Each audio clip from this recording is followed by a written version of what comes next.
Just a minute. It is indeed the 14th day of October 2025. Good morning and a warm welcome to KBC News Check, especially after I was away for a couple of weeks. But thanks indeed for joining us this moment. I feel refreshed and happy to be back. A lot is happening in the country, so to speak. Maybe we can begin with what is happening today, and then we can look at the political and social sphere in the country. Today we are having KDF Day celebrations presided over by the CIC, that is Commander-in-Chief President William Ruto, and I've seen him in his military fatigue, and I can tell you he looks quite smart in that. There will be in Moi Barracks, Eldoret, famously known as the 9 Kenya Rifles or 9KR in Eldoret. My colleague Farah Yusuf is currently on that bit to just give us a brief of what is exactly we expect as a country and also what we expect to see there in the KDF Day celebrations. We also have the Siaya Trade and Investment Conference. We have been speaking with Achola Simon a couple of minutes ago, and they have already started. But on Thursday, the head of state will be officially launching that conference. The Energy Week 2025 is currently underway in Kitui County, and that is ahead of the Mashujaa Day celebrations. So we'll also be crossing over to know what is the last minute preparations in regards to this crucial day in our Kenyan calendar. And for sports fun, Harambee Stars will be taking on some of the giants of West Africa, that is Ivory Coast, in the final 2026 FIFA World Cup qualifier at the Alassane Ouattara Abidjan Olympic Stadium. That match will be live right here on KBC Channel 1 beginning from 10 p.m. Other than that, we also have parliamentary committees. We have the Social and Social Protection Committee, Communications and Information Committee, who are having a number of meetings. And of course, we will be keeping you informed on what is currently happening in the country and beyond. My name is Njue. Thanks indeed for joining us on that. But before I introduce one of my panelists who is already here, allow me just to point out some of the things that have been happening in the political sphere in the country and also the social sphere. Some light at the end of the tunnel when you talk about matters education. CS Migos Ogamba says that yesterday they really had a meeting with the university dons who are currently on strike, and that has paralyzed activity for the over 42 public universities in the country. Well, light at the end of the tunnel on that side, no light on the other side of the tunnel when you talk about the medics strike in Kiambu, as yesterday the health CS Adan Duale asked the governor to address this crucial issue. Remember, health is one of the devolved units. We will be talking about that in a bit. KANU, the oldest party in the country, you remember Chama cha Baba na Mama, have agreed to have a working relationship with the ruling coalition, that is the Kenya Kwanza. How does this tilt the balance of scales or the political realignment in the country? And the continuous voter registration that was launched by IEBC at the end of September is currently underway. But something that has been pinpointed in almost all the counties, the numbers of people who are availing themselves for that crucial exercise is not impressive at all. Very far from impressive. IEBC say that they're recording very few numbers. And you might ask, what about the Gen Zs? Indeed, we'll be having one of them here to be talking about that in a bit. So a lot of grounds to cover, but allow me first of all to rope in one of my panelists. He is one of our regular panelists here, Dr. Harun Isaac Hassan, who is a leadership and governance expert. Daktari, karibu sana. Asante sana, Ben. It's been a while. Yeah, for a while. I think we have not had a conversation. Yes. But recently I was with your colleague here. Yes. Yeah, thank you. It's a good thing that in the second hour, I forgot to tell the viewer that on the second hour, we will be looking at mental health. Yeah. And looking at mental health, you do remember over the weekend, we did celebrate the World Mental Awareness Day, and a lot has to be done. A lot of ground has to be covered, because awareness itself is also a big challenge in our country, and the treatment, the cost, all that, we will be putting them into perspective right here on News Check. Many thanks indeed for joining us. Remember, we are also live on all our social media spaces for comments, suggestions, or even where you are watching us from. We highly recommend that you also check out our social media spaces. Doc, how have you been? And looking at what I've been talking about here, a lot has been happening, and especially when it comes to the political sphere. We'll be looking at some of the things that are happening live. The KDF Day, we'll also be looking at preparations, the last touches of Mashujaa Day, looking at the Harambee Stars, who will be looking at their last match in the FIFA qualifiers, although we cannot qualify, but we need to go out on a strong. But away from that, Daktari, how has the week been in your perspective, and especially last week when we were welcome to the news that KANU is more than ready to be doing business or working with the ruling coalition? Good morning, everybody. I think the week has been very interesting. And what is very interesting is what you have just mentioned, the fact that the oldest party in the country, the party of Baba and Mama, finally has joined or has accepted to work with UDA or Kenya Kwanza government. We take this from different perspectives, and if I may address it on one perspective, is the fact that the leader of that political party, KANU, comes from Rift Valley, and our current president is from Rift Valley. Therefore, the backyard that was earlier on seems to be divided. Now looks like it is a solid force from one direction in terms of political arena, in terms of general perception. And therefore, the story of having opposition from that backyard will be the thing of the past. So I tend to think politically that earlier on assumptions where people thought that Dr. William Samoei Ruto, the President of the Republic of Kenya, will have a very strong opposition from his backyard is gone now. It's no longer there. Then secondly, when you look at how the political tension has been, it has given again signal to our brothers who are on the opposition side. They have been talking about one term. And the issue of one term was purely based on divisions among political giants. And as the president picks on getting more giants on his side, then it diffuses the theory of one time. And therefore, that means then politically also, that has been addressed. Then the third thing that I think we must also look into is, of course, cohesion and reduction of political tensions, which has been often viewed when some of the political heavyweights go on ground and incite the ordinary people. Therefore, when you look at it from all corners, it is a big story. It is something that indeed a gain for the Kenya Kwanza government, and it looks like it's something that has also reduced the hope and perception of the opposition wing. So I tend to think that is one biggest thing that has happened this week. All right. Of course, let's not forget our president's beautiful fatigue. Yeah, the military fatigue. And that is called the uniform. The rank he has is a 5-star general. Yes. And it is called Field Marshal. Because there is no any other rank above that. Yeah. And therefore, as the commander-in-chief, he's Field Marshal. What does it mean to Kenyans, actually? One, it clearly signals that he is not only in charge of the civilian aspect of his rule, but he is also in charge of the security of this country. And we will be crossing over to 9KR. But there's something that you have mentioned, and Kenya prides itself as having multipartyism and also democracy since we repealed Section 2A early in the 90s.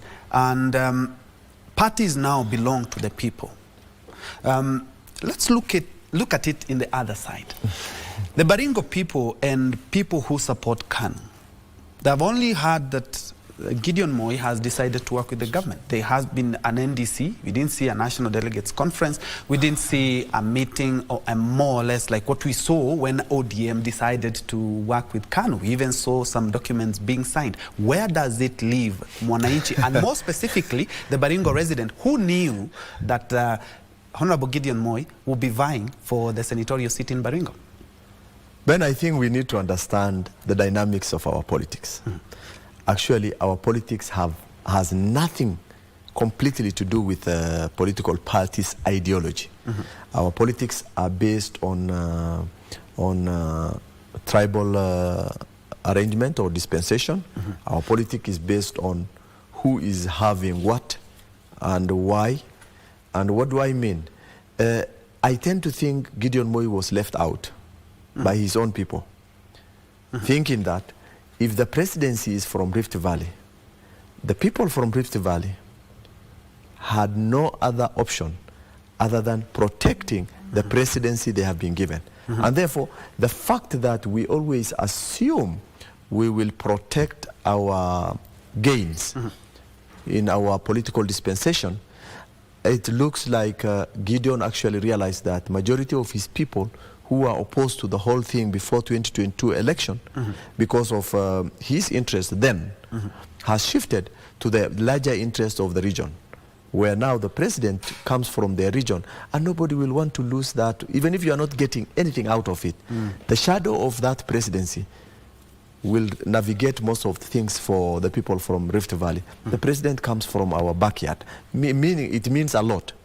And Kenya, where people are defined by tribes, people who are defined by identity of how they look, and people who are defined by religious affiliations, means that if, for example, for lack of a better word, the president might not be representing his people, but Kalenjins are there to protect that presidency.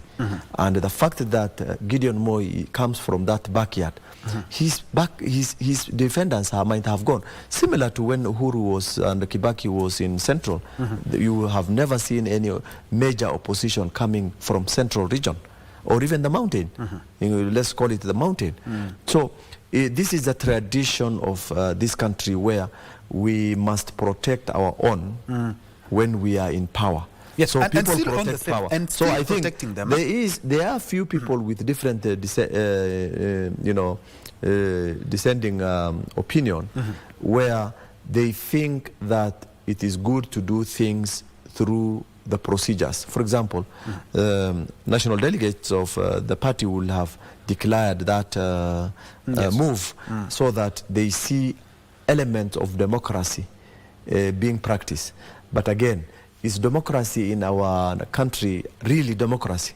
We have it in books. We talk about it. Yes. But we rarely practice democracy. Yeah, because most some people of it, there are quite a number of negotiated democracies, they call it, but those are not democracy. Yes. Those are negotiations, and sometimes people are suppressed. For example, get to Banissa by-election. You know, the will of the people of Banissa have different wish, but the political heavyweights decided to sell out the seat from a candidate who was more stronger to a candidate they felt is appropriate because he is compliant with their political theories, and taken this particular person to the president, meaning these particular people who are supposed to be elected through the democratic way will be suppressed because people are shown authority. So it is unfortunate that some steps that we do have replication of replicative effect on the people whom we represent. And therefore, I think democracy is at stake when we get to Kenya. But when we get to the documentation of democracy, of course we are proud Yeah, because some people are reading personal interest in this, because the day that he was supposed to present his papers is when he was a no-show, you know. If at all we have to get into an agreement with Dr. Hassan, with my party A and your party B, I need to involve the people that support the party. We need to support the national delegates as well. But here we just saw them, the photos now started speaking more than 1,000 words. We then saw them the following day. They met in Kabarak, just to show us that indeed that deal was sealed. Then that exactly explains why we think we do not have political parties. We have parties owned by individuals, and they could call the shot. Even when nominations occur, have you ever seen a proper political party elections nominating candidates for positions when there are 3-4 candidates who have shown interest in vying using a political vehicle that is of their interest? So it is the owner of that political party that gives or that makes the show, meaning that if he doesn't want you, regardless of your political strength, he does not see necessary for you to take that ticket. So similarly, Gideon Moi has owned or inherited KANU party from his father, the late Moi, and thinking that from the father to the son is already a family affairs. It has nothing major issues with delegates. And therefore, when you look at issues of delegate, meaning then you want to sanitize the process, if you want to ride over that. But sometimes you will realize that people will have their own interest, and when their interest supersedes that of the party, then they will always do what they usually do. And what Mheshimiwa Gideon Moi did is the things to be done. And it's not only that political party, it's many of them, all of them basically. We don't have a political party that stands with its principles, its manifesto, and its constitution. And the moment you don't respect governing constitution of an institution, then that institution becomes irrelevant in the face of all other people. Doc, you've talked about Banisa, and I will talk about Mbere North, because actually on leave, I happen to hail from Runyenjes constituency, which actually we border with Mbere North. And I can tell you from my place to it's a few kilometers, and I've seen how the campaigns are being conducted. Now that we have seen some of the political realignments very early on, before even the by-elections, how is this going to change the landscape of what we expect next month, that is the by-elections? Largely the current by-election will be dominated by the ruling party. And you will realize that people will be voting in two horse race. The political party wing and the opposition one. Or the person who is dominant in the political, not political party, in the ruling party, and the person who is dominant in the opposition. The rest will be just there. But now, what is very important that it should be noted is the fact that even if the political parties gang up against the ruling party, the likelihood of the ruling party using their ground strength, the current system, is very high. Because you know there was the Gen Z issues which has came up and which showed that the dislike for Kenya Kwanza.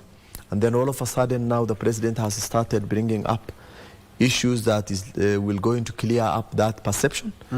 And then people have that, particularly from the mountain, people have that,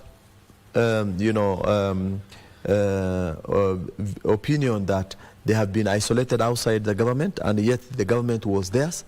Therefore, that force is likely to push the voters, the voters like, and that's how they will going to think that they should be voting through that line, either punishing back the government of the day, so that they communicate to the government of the day that even if we elected you before, then we do not want to elect you again back because you have betrayed us. And those are the narratives that the oppositions are driving, particularly from the mountain. So we will wait and see if that race or that horse will continue, and we will see who will going to win. But as usual, it is a tough race, particularly in that region of the mountain. It's a tough race, unlike other places where people might take it easy a bit. Yes. And we wrap up this KANU government working relationship. We saw when ODM decided to cross the bridge and join government earlier this year, we saw some dissenting voices, and we have seen dissenting voices who are ODM members, some even are MPs. Are we likely to see the same in KANU? Because this decision was not, more or less, it was not a party decision. From what we have seen, it was not a party decision, because party decisions, you have to call the delegates and you also have to agree. Just like we have seen ODM and the ruling coalition do. Yeah, in every deal, there's a payback. And therefore, we expect a payback for Gideon Moi to happen. And most likely, there are two things which are likely to happen. One, we are likely to have a reshuffle of the cabinet, either dropping one cabinet member or restructuring the whole cabinet, current cabinet, and finding a way to drop one and introduce Kibaki, not Kibaki, Gideon Moi. Secondly,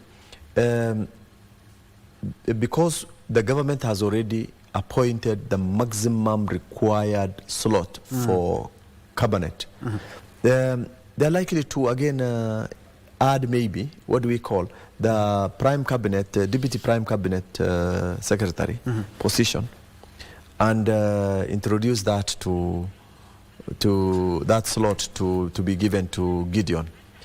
Thirdly, they may want to split the prime cabinet secretaries and the foreign affairs position and leave Mudavadi to continue with his position as prime cabinet secretary, and then what is his name, Gideon, to be given cabinet secretary for foreign affairs. It's a good thing that you brought that issue, because I would want us to also look at that, because in any political formation, we've seen ODM members of parliament becoming CSs. Now, what do we expect when it comes to the KANU? But for now, let's cross over to Siaya County, where the Trade and Investment Conference is currently underway, and my colleague Wycliffe Okech is ready with one of the panelists who are expected to give the submissions in this conference. Let's first of all cross over to the Lakeside City, the Lakeside County of Siaya.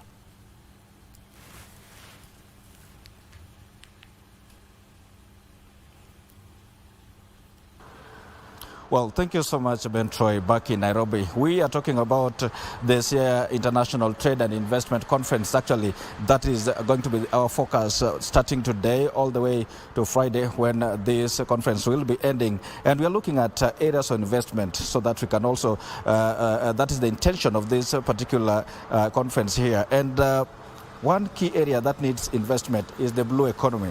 Remember, blue economy is one of the contributors to the gross domestic product in Kenya, in as much as it's still paltry, it's just about 50 billion annually. But then these are an area that has a massive potential to contribute significantly to the GDP. And here with me now is the coordinator for the aquaculture in the Western and Nyanza region, that is Sam Kidera, to talk to us about the gaps, the market gaps, and also areas for that is ripe for investment within this important area. Sam, welcome to KBC. We are talking about the Siaya Investment Conference, and when we look at investment, talk with specific focus on aquaculture. What are those areas that you feel are that needs more investment? Thank you. Just as Wycliffe has said, I'm Samson Kedera, the regional coordinator for Blue Economy and Fisheries, where aquaculture squarely falls in. Aquaculture is a very big sector, which currently is a growing sector in the Kenyan economy.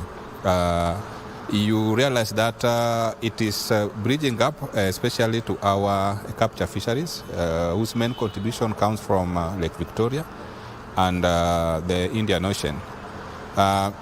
We still have a lot of gaps, especially in the industry, to make it grow faster. One is in the cage industry. This is a growing area which is still very, very fragile, and but it is highly promising because we can refer to it as a gold in our area.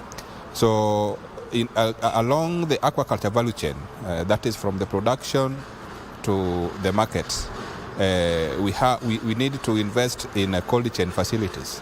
The cold chain facility is going to help in ensuring that the farmers have got their products well kept in the most hygienic way, so that they also reach the markets when they are still very, very healthy, at the same time within the minimum standard requires as per the standard specifications in Kenya. So investment along the value chains, especially the cold chain facility, is still key. Then you also find that most of the products from the aquaculture are taken to our open markets. Gikomba, for example, is one of the markets that receive our fish from the aquaculture sector. Investing in processing industry for this particular sector is equally very key. So you'll find that some of these particular areas are still missing. Also, we have the aquaculture inputs. We have the fingerlings.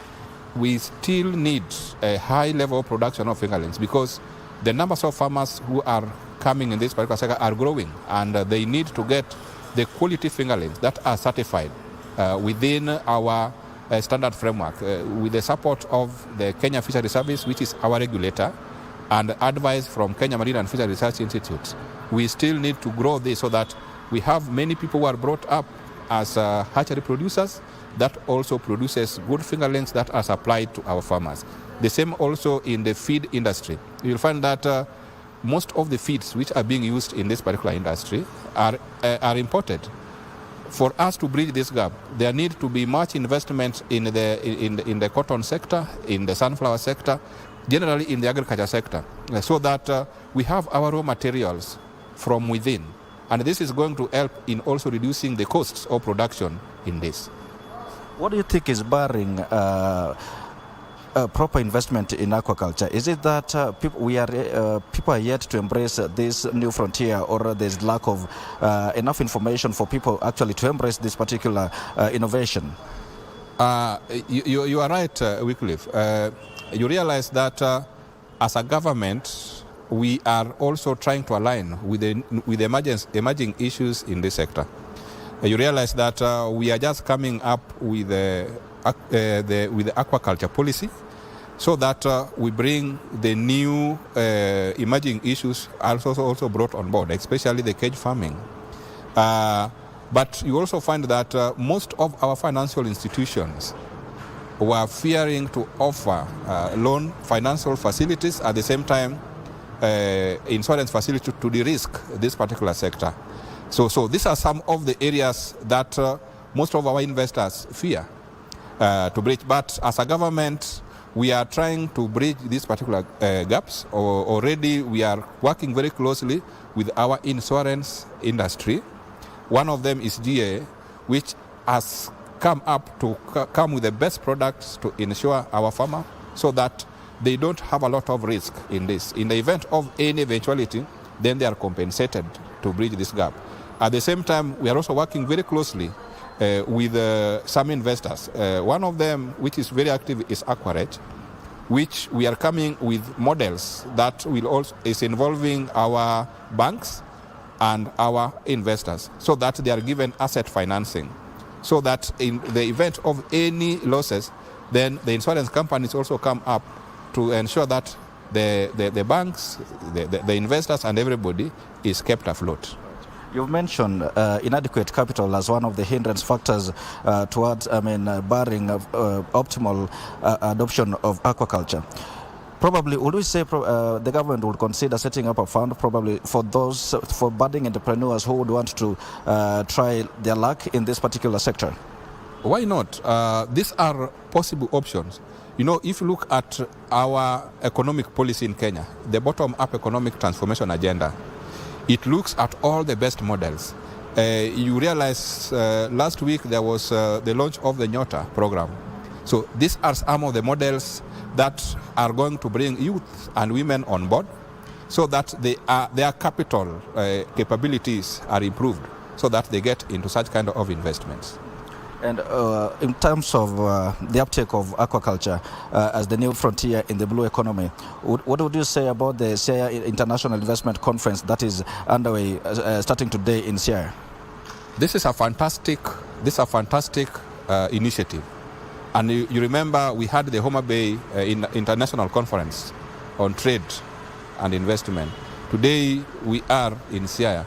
We have witnessed a number of investors showing interest in investing in this particular industry. Hopefully, we are going to have a number of investors who are going to come, and then we are going to showcase our potential in the blue economy sector, because you realize currently blue economy contributes up to 50 billion, and it has a potential of going up to 250 billion. So it's a huge sector. Example, we have to transform from the wooden boats industry to fiberglass. So this is still a very green industry that with more support, we have many investors who can come up, and we are, you know, even our president has been going outside to lobby for more investors. So this is an opportunity that is going to provide the investors a way of seeing what we are capable of providing as Kenya. The Siaya International Investment and Trade Conference, it's not just about investment, but also trade. And we talk about trade, there's also the issue of youth unemployment. But then yesterday, when we had the conversation, had a conversation regarding this conference with the Siaya governor, that is James Orengo, he mentioned that the youth are going to be central in the sustainable growth of Siaya.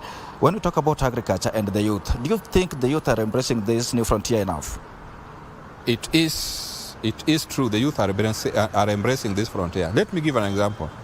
If you go to the aquaculture industry, just go to the cage farms.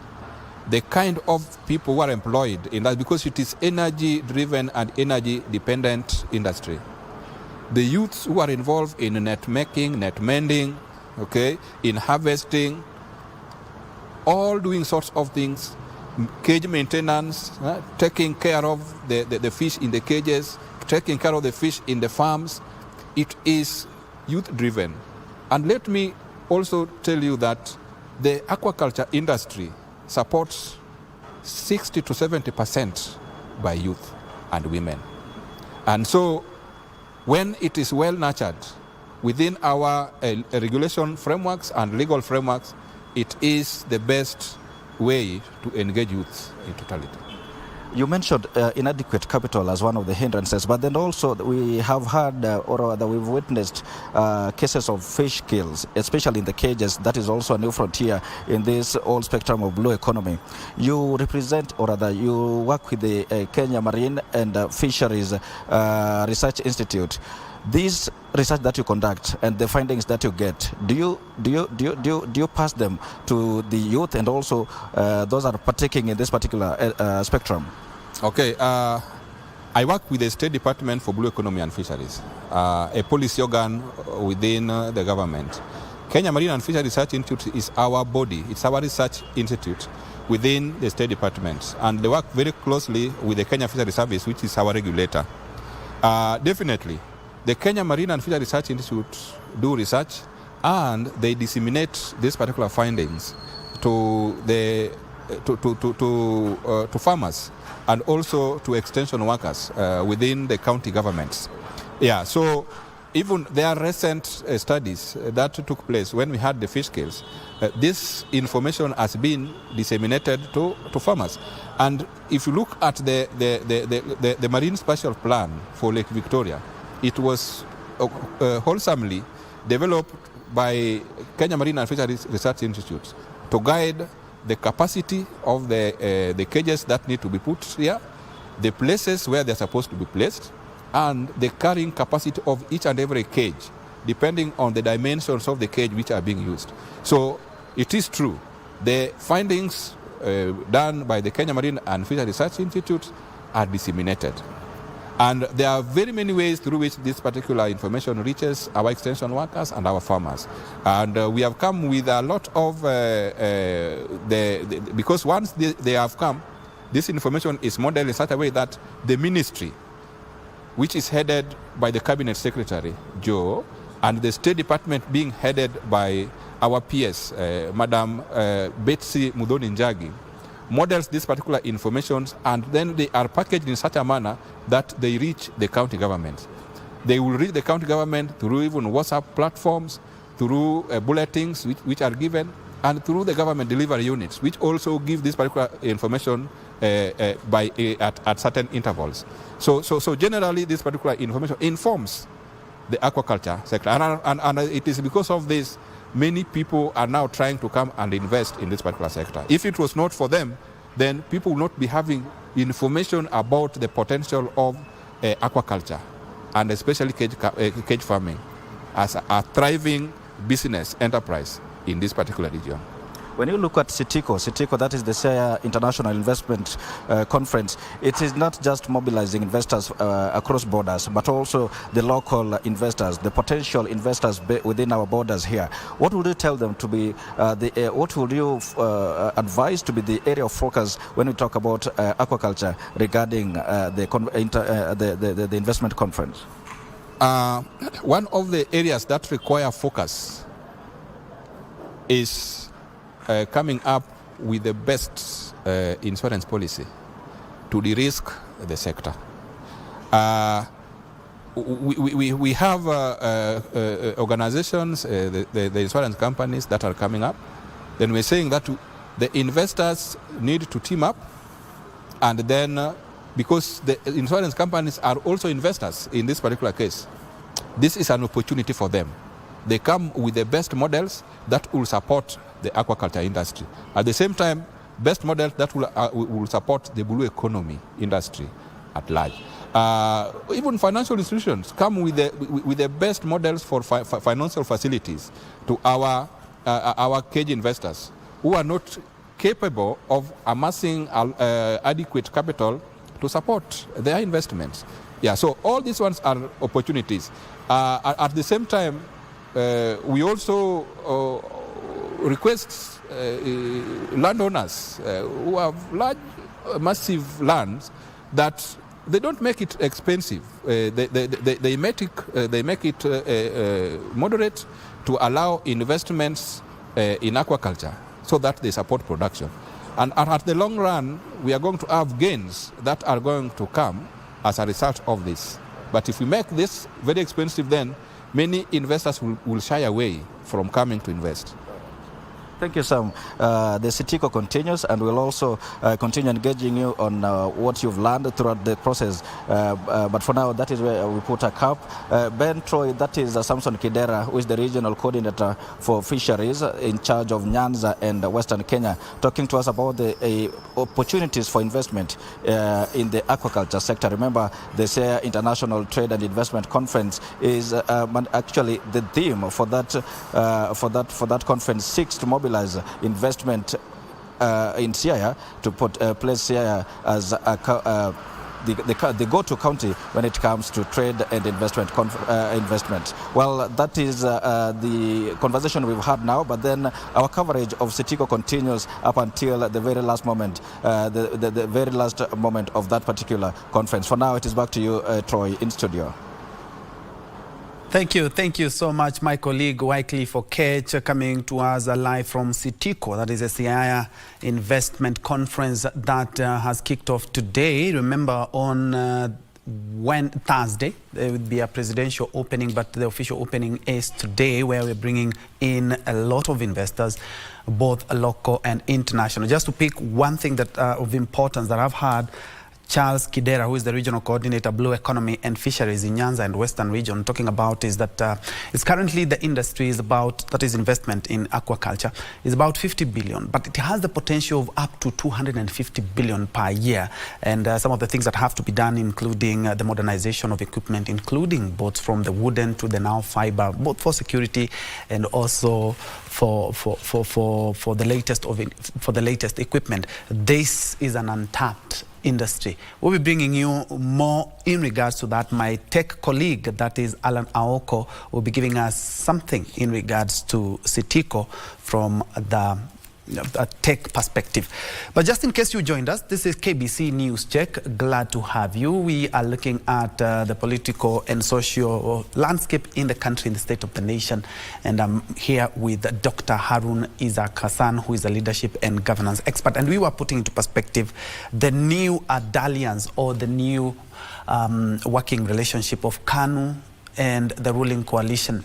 Question is, Dr. Before, apologies, we had to cross over to Sitiko, and you are looking at the hits and the misses. Of course, there will be casualties as well, and there will be rewards as well when we have these sort of mergers. We had the ODM one, which we even have ODM MPs opposing to that. The case in point, the likes of Babu Owino. We have people from UDA who are not gelling well with the party because of the decisions that it took to work with with ODM. Now we have KANU coming in. What is it bound to gain? Because we were looking at the casualties. What is KANU bound to gain with this new working arrangement? You had started with the deputy. I did actually start briefly with what is likely to be the gain, and I said, what options are first on the table for one to say that this will be the options available and this is the gain. We do not have options for expansion of the cabinet, and I don't think if Gideon Moi will take anything less than a slot of cabinet, or he opts maybe to stay outside but to be given privileges like Baba, because Baba gets his own privileges like a statesman. And Gideon Moi may opt to do that kind of arrangement. But what is very crucial, I think, in terms of political rearrangement is the fact that there is a slot that is occupied by two people, or one person. This is the slot of the Prime Cabinet Secretary and the Cabinet Secretary for Foreign Affairs. That's an easy slot that you can split and give one either of the positions. And I don't think if Mudavadi will going to give out the Prime Cabinet Secretary, because it's a prestigious position. It might not be coming with anything big, but you know, as a Prime Cabinet or as Prime Cabinet or a Prime Minister, for that matter, means it's something that one can have around him, so that he feels like he's the second in command after the president, definitely, from the cabinet secretaries. But then the Foreign Office, which is also another big shot. Yeah, a prestigious it is a prestigious position. Yeah. And I don't think if Gideon Moi will feel offended if he is given that position. But if that is not possible, then the president is likely to rearrange the positions of the cabinet secretaries and make sure that some of the cabinet secretaries who are not performing, we even know there are quite a number of cabinet secretaries who are non-performers. We have not even heard of them. People, even Kenyans, don't know them. You know, you are just only 22, and the whole nation of 60 million need to know you, because you have been given responsibilities to deliver for the 60 million of this country. Therefore, if people do not know you completely, people say, who is the cabinet secretary for industrialization, East Africa, or labor? We don't hear these guys very clearly. And therefore, meaning then, the president has all that liberty to see who is performing and who is a non-performer, and rearrange his government and drop some of them, and they become casualties. And those ones can be rewarded. I mean, we have seen the ones who have been dropped last time after the Gen Zs. Most of them have been given positions in the government, including ambassadorial position representing this country, meaning then they will still have a place in the government. And there's something that will also be just crossing over to in regards to the young generation who are not turning out for the registration, because Kidi Mwaga, we were expecting him here, who is an Interparties Youth Forum, and also a columnist, but we will be looking at the voter apathy that has been since the voter registration began end of last year. But let's cross over to Siaya again, where my tech colleague Alan Aoko is currently on standby to give us more in regards to what to expect from the conference which kicks off today. Alan, if you can hear me, good morning and a warm welcome to KBC News Check.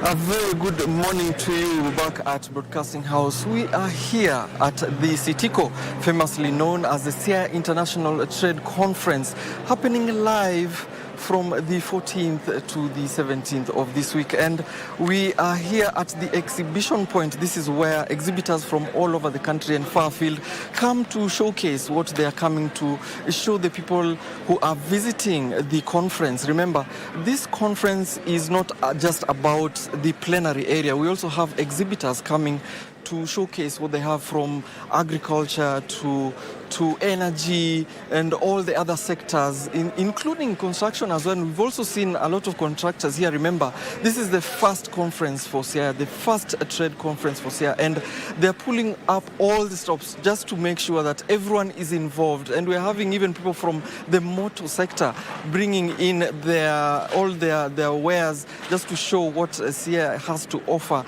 In fact, this exhibition area, as we are speaking right now, is still being populated. We are seeing exhibitors from up to 100, and in fact, we have been told more than 200 exhibitors are coming here to showcase what they have to the world. Remember, this is an international conference, which means it's not only for investors here in the country, but also from further afield. And what is interesting to note is that Siaya is also trying to tap into sectors they've never tried before, including the energy sector, where they're looking to house the first nuclear facility here to generate crucial energy for us.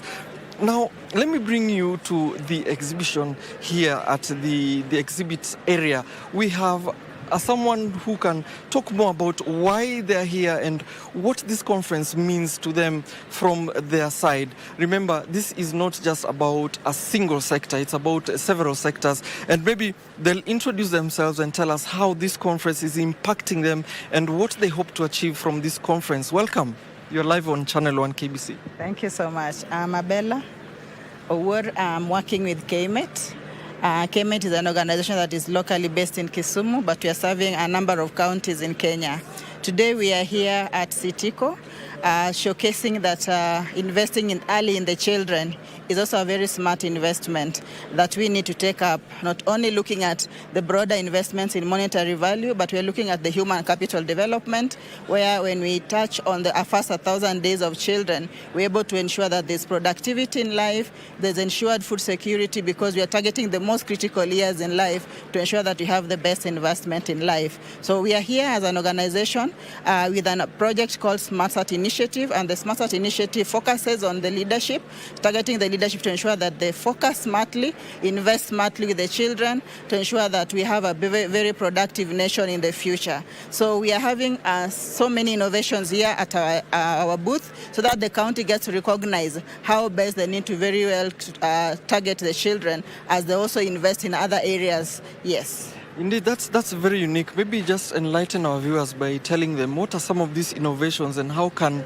these innovations tap into the potential, the economic potential of such a county as Siaya. So we are having various partnerships that we have with the county, to include even the health sector.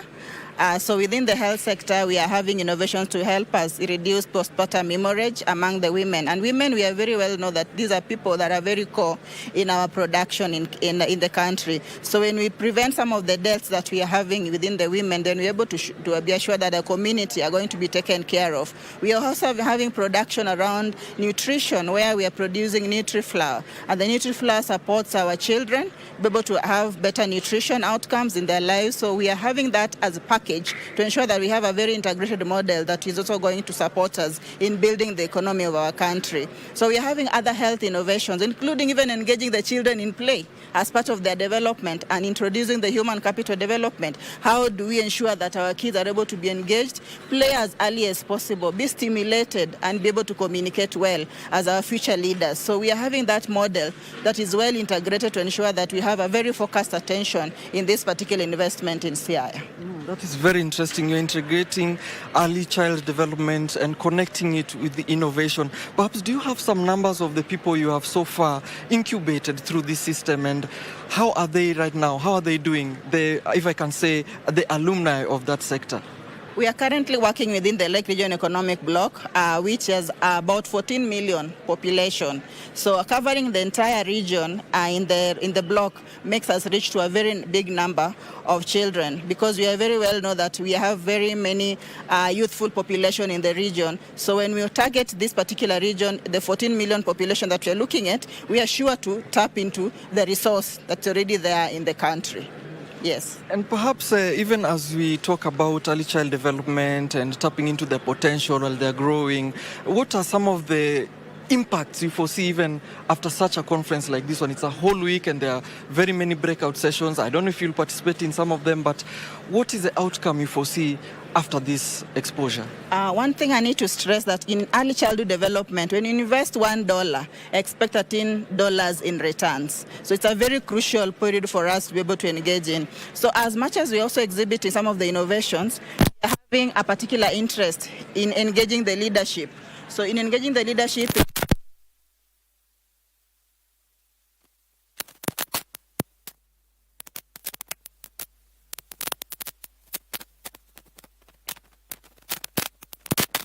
sure that the counties take priority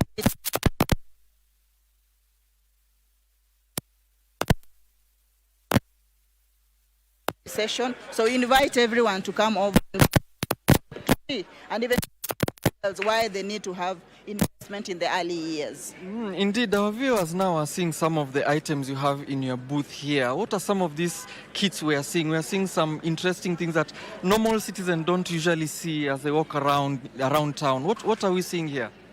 So we are having a PPH emergency kit where we are trying to respond in a postpartum hemorrhage, where we are trying to reduce maternal deaths by ensuring that we be able to support our women to prevent loss of blood even after giving birth. So we're having a very good innovation called the NASG, and also the kit that is able to have everybody brought on board to support our mothers not to die because they're very productive in life.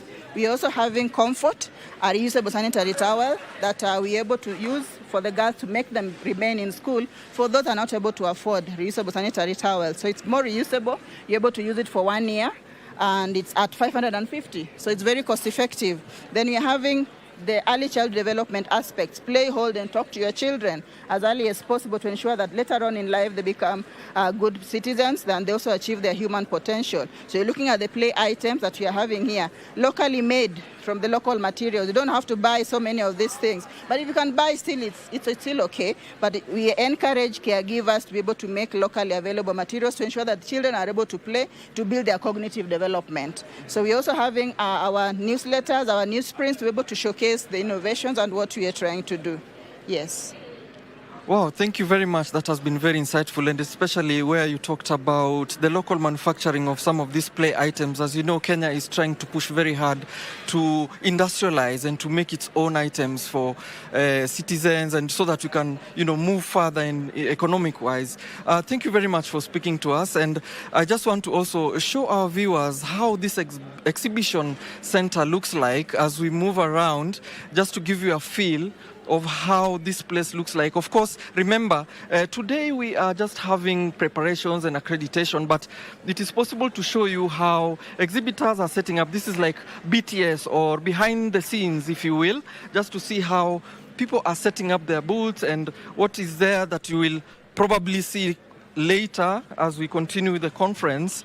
As you can see, this is what we've just talked about right now, Smart Start, and we've seen what they're able to do and what they're showcasing and their impact and what they foresee coming out of this conference with some of these innovations and child early development. I mean, these are some of the things that you see, the government has been pushing for people to realize as we walk around looking at various exhibition centers here. We have people from education, we have people from agriculture, we have everyone coming together to unite in such a huge conference that is inviting international investors and local investors just to see the potential of this side of the world. And I want to take you here where we are seeing something. Remember, Kenya is a huge producer of avocados, especially for export. And what you're seeing here are various items coming from the agricultural sector. Maybe we can get someone to speak to us about what is happening here. We are seeing very nice setup here. People are looking very smart. Congratulations, guys. You look very smart. This is good. You are all kitted up and ready for the conference. I think we can speak to someone. Who can we speak to? Let's speak to someone to talk to us about what they are doing here and what this is about. Maybe you'll start by introducing yourself and welcome. You're live on KBC Channel 1. Thank you. Good morning. My name is Josephine Odwor. I work for Sigrut Orchard and Hive Limited. Our farm is in Siaya County, Ugenya Sub-County.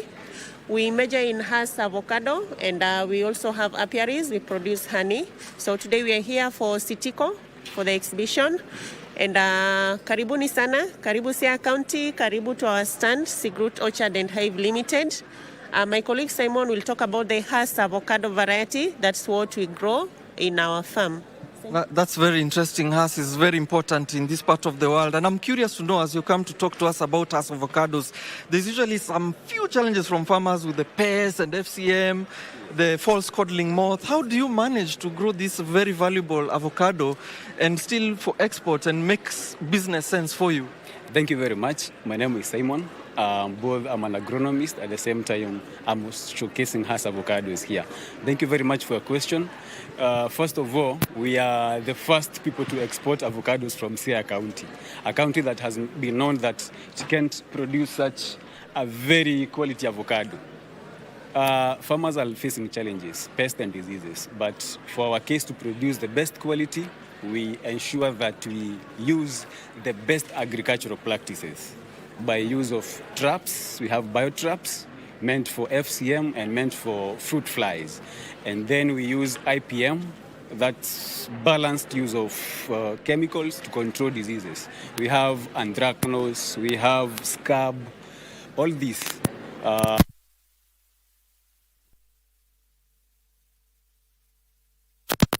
Can you tell us about the demand of this particular fruit abroad, and what are some of the outcomes you foresee in this international conference? International investors are coming, yes, and of course they'll be pulled by this fruit.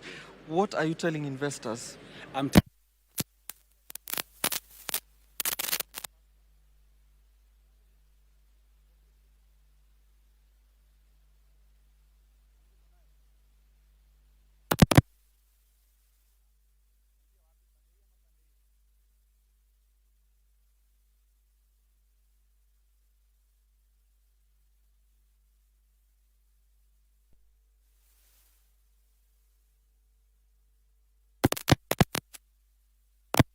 Be a turnaround.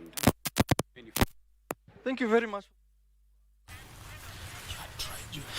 That there's Alan Aoko live from Siaya, where we're having the Siaya International Trade Investment Conference that is currently underway, and just giving us a feel of what to expect, and especially when it comes to the stands. It's a good thing that he has been able to cover a lot of ground. We've been talking about health, and we've seen about agriculture, and also we've talked about aquaculture, blue economies as well. Just to break it down for you, we do apologize for the technical hitch that was there. Today is the official opening day. Tomorrow we'll be having parallel sessions as well as Rise, where we're having a roundtable conversation with some distinguished ladies. On the third day, we have the presidential opening ceremony. Remember, this is when the president will be attending that. And the same day, we have parallel session. On the day 4, we have Sitiko Final. That will be followed by the closing ceremony. But one thing I can promise you is that your true, not only sports, but also matters investment partner, KBC Channel 1, will be here to ensure that we keep you afloat with what is happening from that. When we're taking a quick break, then we'll be back. As I had mentioned when we began this show, we'll be talking about mental health. I have a lady and gentleman who I will introduce to you, and we'll be covering that in the next couple of minutes.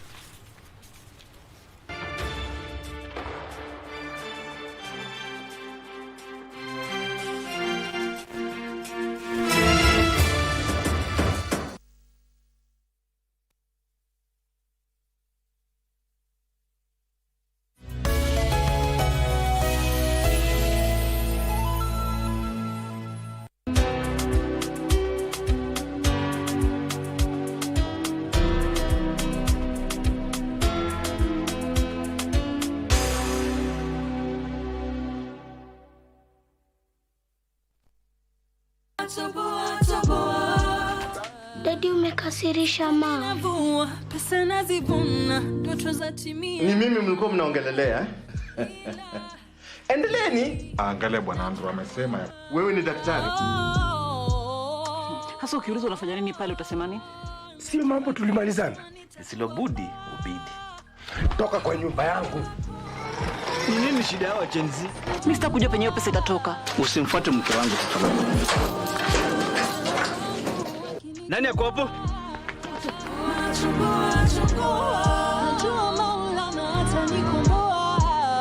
Oh my God. 1 point separates the top two in Michuano ya kufuzu kwa kombe la dunia mwakani 2026 yanafikia tamati mwezi huu wa Oktoba. Je, vijana wa Cote d'Ivoire watawezana na Harambee Stars? Usingoje kuambiwa. Tazama mechi hii live hapa KBC Channel 1 siku ya Jumanne tarehe 14 Oktoba kuanzia saa 4 usiku. Ujue mbivu na mbichi.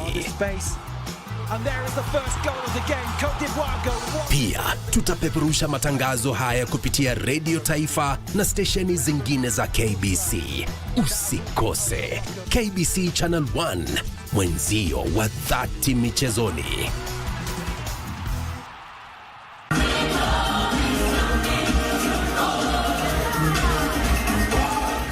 It's art, it's culture, it's fun, it's attitude.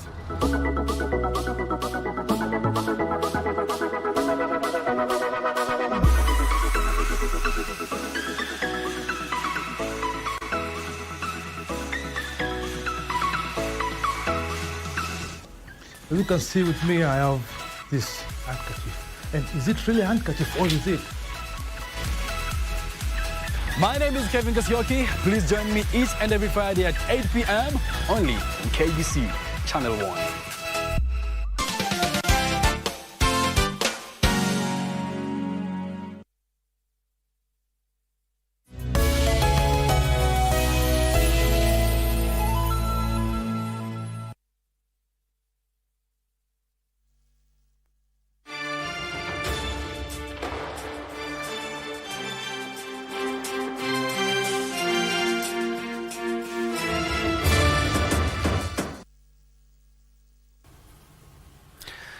Welcome back to KBC News Check. Just in case you joined us a few minutes ago, we are now switching the gears from matters that are affecting the country to a serious matter now. They're now affecting Kenyans even more. That is mental wellness. Indeed, we did celebrate, last weekend we did celebrate World Mental Awareness Day. And it's a good thing that we really need to not only raise awareness, we also need to take stock on where we are as a country as well. And in this conversation, I will be joined by a lady and gentleman. Allow me to begin from my immediate left, where we have Benson Simba, who is the country director for Health Right Kenya. Karibu sana, Bwana Benson. Thank you. Thanks for having me in this show. My name is Benson Simba. All right. Thank you so much. Just next to him, we have Shadia Ali. Shadia is a student at the University of Nairobi. Welcome to the program. Thank you for having me. I'm Shadia Ali. Pleasure to be here. Just next to her, we have someone else from the University of Nairobi. His name is Johnson Ireri Kinyua, who is the Dean of Students, University of Nairobi. Karibu sana, Bwana Johnson. Thank you, Troy. My name is, as you have said, is Johnson Kinyua, the Dean of Students here at the University of Nairobi. And I'm glad you invited us for this conversation. Yes, and also for the interest of this conversation, we will be looking more specifically on how it is affecting more or less our learning institutions as well, because even in the morning, the Good Morning Kenya also had this kind of conversation where we are looking at mental wellness. But how is it, how deep is it engraved in schools? How is it affecting students, and how is it affecting our economy as well? Allow me to begin by asking Benson, we have heard that mental health is a silent endemic in Kenya. Just how widespread is it in the country, and when it comes to more or less institutions now and awareness? Okay, thank you so much. So once again, my name is Benson Simba. I'm the country director for Health Right in Kenya. Maybe as I answer your question, I must say that we're very happy to celebrate our 20th anniversary as Health Right Kenya, serving Kenyans in terms of contributing to access to quality health services. And this is with respect to reproductive, maternal, neonatal and child health, HIV and TB care, mental health work, gender-based violence, as well as climate and health. So while celebrating this anniversary, we thought it's really very important that we amplify the conversation around mental health in the country. And when you look at our country today, I think the statistics are not painting a good picture, if numbers is anything to go by. So as we were celebrating the Mental Health Day, I think it became very clear that we have about 4 suicide deaths per day in this country. So it means in every day we are losing 4 people to suicide, for example. And 75% of the individuals that are affected by mental health cannot get access to even any form of service that they really need. And this could be maybe because of stigma, could be because of resources, could be because of awareness that they don't know that they have this kind of a problem that we are speaking about. But most importantly, even just framing the conversation also around the cost of inaction in this country. As a country, the MOH put these figures that we lose about 62 billion Kenyan shillings for just not acting around the burden of mental health in this country. And so it means that we continuously continue to have a major problem around mental health. More and more people are getting affected. Within the universities itself, nearly or more than half of students are struggling with one form of mental health issue or the other. And on the other side, when you look at the numbers, WHO's puts in terms of the healthcare workers who are supposed to be available in a country, to be able to support 1 to 10,000. But in Kenya today, we talk about a ratio of 1 to 500,000. So with this kind of huge disparity in terms of the problem we have in terms of mental health versus even the service that is available, then we remain with a major challenge to deal with as a country when it comes to matters mental health. And it's a good thing that you've broken it down for us in small chunks, and we'll be looking at exactly what as Health Right Kenya you are doing to bridge this gap, because it's really appalling when we're talking about 4 people dying of suicide each and every day. And just to paint it even more severe is that we have over 100 mental health issues, and you're talking about anxiety, post-traumatic stress disorder. We have obsessive-compulsive disorders, mood disorders like depression, bipolar, schizophrenia, just to mention but a few. And the issue, just like Benson has mentioned, when it comes to varsities, they're also affected. And we'll be talking about that with Johnson when we come back. But for now, we have to go back to Sitiko. My colleague Alan Oko is he had taken us through a tour of what we are looking at, and especially when it comes to exhibitors and exhibitions. What do we expect? If you have made your way, maybe you still have time. And also, you also have KBC Channel 1, where we are covering it live. Alan, if you can hear me, kindly bring us up to speed with the latest from Siaya. Here, these are some of the new releases. We have 2022 that they are not common with the farmers, but we expect that farmers from this conference, they'll be able to get to know some of these varieties, and they'll also be able to adapt them. That's why we are here. So these are basically commercial sugarcane. They are being crushed for production of sugar and other byproducts such as molasses, the spirits, and the rest. Yes. This is indeed very interesting. If I'm a viewer, then I'm curious about starting this trade in sugarcane. What are some of these, what are these sugarcane being resistant from? Which kind of pests and which kind of diseases have you improved this sugarcane from? Yes, there are quite a number of pests and diseases that affect sugarcane. One of them is we have the smut. Most of these new releases are resistant to smut. Smut could consume up to 50% of the farmer's produce. But with the new varieties, they're resistant to smut, but more so, they are high in terms of sucrose, which now converts to the table sugar that we do. Oh, very interesting. And what are some of the current trends in research in sugarcane? What are some of the things you've realized from this research that you've just done? What is coming out of the industry right now, and what can we do to improve varieties? Most of late, there's lack of sugarcane as a raw material. But these new varieties, they're early maturing. So that is one of the things that is beating up on the industry. And apart from being early maturing, they're high in terms of sucrose content. So when they crush, you are able to recover a lot of sugar from them. And they're also resistant to most of these common diseases and pests in the industry. That's why I advocate for farmers. And they've got wide adaptability. Like you can realize, Siaya County, they are already gearing up for sugarcane production. And some of these varieties, they can perform well even in Siaya County here. Yes. What are some of the value addition you can do with sugarcane? What else are you advising the farmers to do besides just crushing the cane for sugar, of course? What are the other value adds in sugarcane, you know? There are quite a number, but they are along the value chain. We have from the bagasse, we are able to get briquettes. This briquette can act as a source of fuel for farmer. We also have molasses. Molasses can undergo further processing, and we are able to get spirits, the beverages, the sanitizers that are used in the industry. Along the chain, we also have the molasses that can also be used as an additive in the animal feed so that they can increase on their palatability, how much they are able to consume. Even on other byproducts, for example, the briquette can also be carbonized so that can be used as a source of fuel. So basically, whatever comes out from sugar, currently there is no waste. We also have the plates, disposable plates. They actually come from another byproduct of sugar, and you see from bagasse, you're able to get disposable plates. Yes. Now this is interesting, disposable plates. How was this achieved? Do we have the capacity and the machinery to come up with some of these items, just locally, even here at the county level? Yes, these are being done locally with most of the sugar. For example, KBC Sugar is doing this. So they have got a paper section that they're able to produce this. So they're being produced locally and in large numbers, yes. From where you sit, what has been the impact or the uptake of some of these value-added products of sugarcane? How are the farmers receiving these products? Well, the industry is still revolving.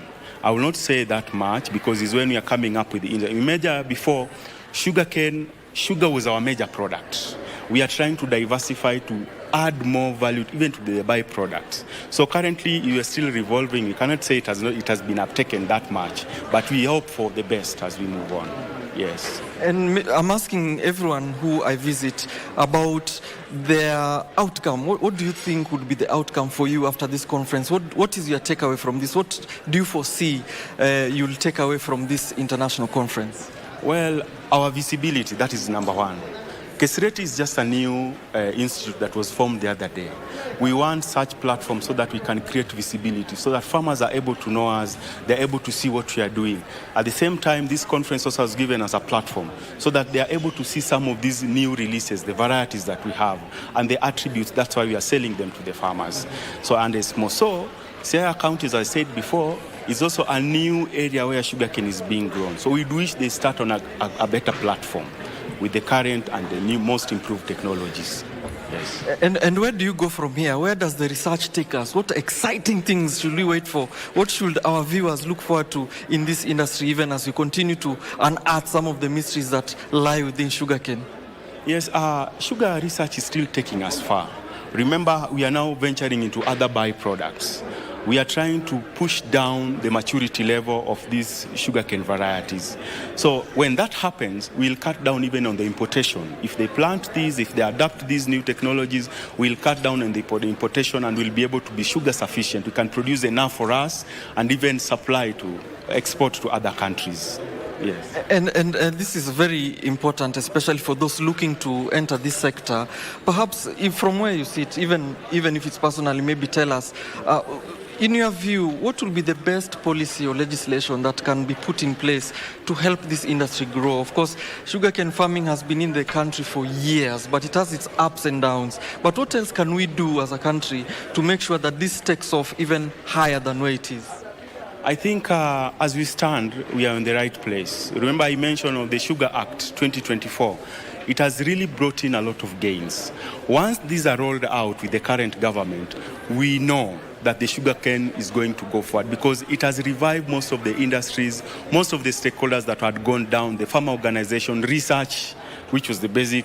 So the new act that has come into place, we're expecting to get a lot from it. And that's why even Kesireti is standing here today. So it's kudos to the government and the new policy, if it's implemented, how it's being done, we expect to even have more and more. Yes. Indeed, thank you very much for speaking to us. This has been very insightful, and we've learned a lot from just these very few exhibitors. But now, let me just switch to Wycliffe, who is, where is Wycliffe? Wycliffe is in Siaya as well. He's just somewhere around me. Let me hand over to him, and he has a guest with him. Guest Dr. Paul Orina, who is the Director General, Kenya Marine and Fisheries Research Institute. Let's hand over to him with his interview and see what he'll talk about when it comes to investments in capturing fisheries aquaculture. Back to you. That will go all the way up to Friday. Remember, President William Ruto is the chief guest for this particular conference and will be addressing the gathering, or rather the conference, on Thursday. But earlier on, we came to you live with the regional coordinator in charge of fisheries, that is in charge of fisheries in the regions of Nyanza and also West Kenya. But yet again, we continue discussion on blue economy. You could be asking yourself why we have a sustained discussion regarding this area. Remember, this is Siaya is one of the riparian counties that rely massively on Lake Victoria for livelihoods, and blue economy is touted to be having much potential that remains untapped to. Currently, it's only contributing to about 50, actually less than 50 billion shillings annually to the country's GDP. But then that is supposed to go all the way to 250. So what are the market gaps? What are some of the underlying areas that should be addressed? That is the for discussion I'm going to have in the next few minutes with my guests here. I have the Director General for the Kenya Marine and Fisheries Research Institute, that is KEMFRI, Dr. Paul Orina, also Dr. Kiope Olurore, who is the Executive Director for One Health and Development Initiative. Welcome, Daktari. It looks like you've done massive research in the blue economy. All of you are doctors in this particular spectrum. Yes. The Siaya International Investment Conference, starting us off, what opportunity does it present to the blue economy from your perspective? Thank you so much. The Siaya Investment Conference presents a great opportunity in the blue economy. The blue economy space is one of the most untapped areas, we can say, globally, and now the whole world is going blue. And so Kenya as a country must be at the forefront of going blue, but going blue in a safe way. And so I will tell you for sure, Siaya County is getting it right by saying, let's refocus on the blue economy. Yes. This is untapped potential. The beachfront is wide. The space they have into the waters has been unexploited. Yes, it's been exploited in terms of fisheries, but fisheries is dwindling. So we're also looking at the possibility of scaling up our production of fish through aquaculture, but safe production, very critical. Yes. The rivers feeding in to the Lake Victoria through Siaya County, the opportunities there are untapped too. Yes. You speak big on capture fisheries and why the reason it is dwindling. I will ask you shortly, why do you think that is happening? But coming back to you, that name is yes, Kiki. Yes, aquaculture is a new frontier. What do you think would be lacking in terms of optimally exploiting this area?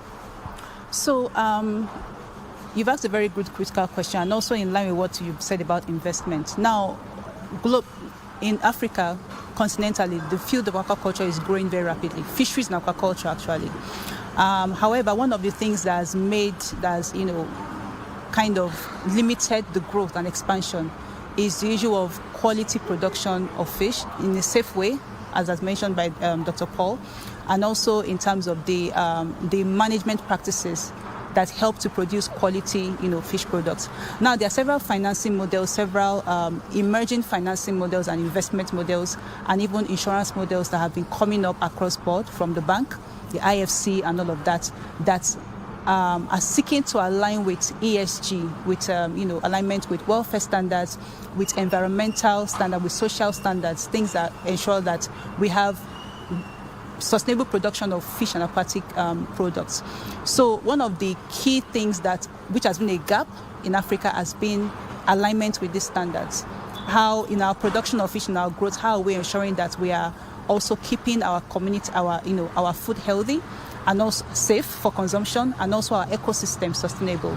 So if you can be able to address this very critical part, we'll have a lot of farmers get access to financing, get access to insurance and de-risking mechanisms, get access to markets, local and international markets that are actually demanding that let's have better quality production of food in a way that helps ourselves as humans and also sustains our ecosystems. Aquaculture, it is quite a wide spectrum. There are so many value chains involved along the way. When we talk about production, talk about processing, talk about distribution, what could be, do you, in your opinion, these all areas are underexploited, or there's one critical area that you think when much focus is put on, then aquaculture will grow optimally? So in aquaculture value chain, there is every stage of the value chain has to work together to be optimal. There is no, of course there are critical points in production, but none of them must be left behind. But I would say that for a start, what we can start from critically is the production stage. We need that production stage to be, to work. We need farmers to be trained on better production systems. Every value chain is important. I wouldn't say anyone should be left out, but let us start at the farm level. Let's start having farmers being aware of how to grow their fish in an ethical, sustainable way. Let's have farmers also being able to transport their fish, be able to produce their fish or store their fish in a way that the food is still safe for consumption and is not contaminated and all of that. So across the value chain is very important for that cohesive, robust growth, because if you're going to be scored on all these standards and compliance, they will not score you just for farm production. They will score you also on how the animal was, processed along the value chain. So all of this is important, but at least for a start, if we are going to have a start somewhere, let's improve that farm production place. That is a very great starting point. With that said, the Siaya International Trade and Investment Conference, what opportunity do you think it presents for this aquaculture subsector? Yeah, so I was very glad when Dr. Paul said that they have representatives from Kemfree also and also from Blue Economy. So I think it presents a lot of opportunities. I think aquaculture stakeholders need to be more visible, and we need to make ourselves more visible in the space. There are a lot of investment opportunities, and people are looking for what to invest in. But how can we convince people that aquaculture is a viable place for the investment? And by attending this kind of conferences, we can be able to make the case. We can be able to, there are a lot of already proof of concepts. Researchers are already doing, like in Kemfree, they've done a lot of research on efficient systems, scalable systems. It's just for them to present them to these investors, for them to understand how this can work in real life and how they can invest and get returns for both the farmers and also the investors. So it's a wonderful opportunity. I think it's amazing that the government is taking taking this opportunity as very important. Yes. Dr. Paul, the Kenya Marine and Fisheries Research Institute that you head as the Director General, part of your mandate is conducting that research and coming up with findings that will inform potential investors in this particular sector on what to expect. We like when you began, you mentioned that the capture fisheries, that is now almost the mainstay for farmers in this region. What do you think is causing the dwindling, and how can that be reversed? Well, capture fisheries dwindling is not a Lake Victoria phenomena alone. It's a global phenomena. And probably as the populations have grown in the world, people have also come to appreciate eating fish. Today in Kenya, there are communities that were traditionally not fish-eating communities, but now are consuming a lot of fish. The issues of health, people are going for white meat, and fish happens to be one of the best choices of white meat. And for that reason, the demand for fish has equally grown, But at the same time, the pressure on our aquatic ecosystems is high in terms of how many fleets are in a given water system, and the catch that is gotten out is much lesser than it was before. The effort is much greater, and that means even the breeding grounds probably are at risk.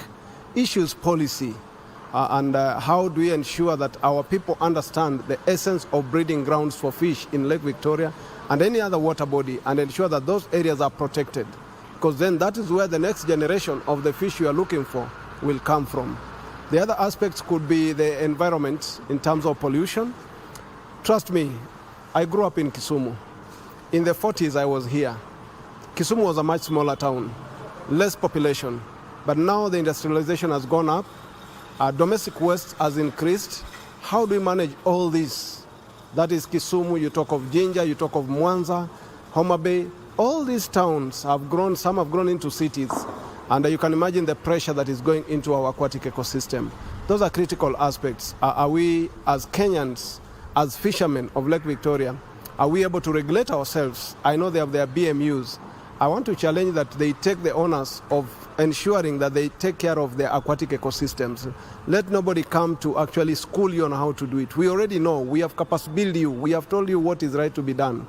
Take it now upon yourselves to make sure that you regulate according to the policies what is supposed to be done. When it is public-led, it's more effective than when we come policing you and chasing you around to do this. And how can we turn that challenge into an opportunity, an investment opportunity?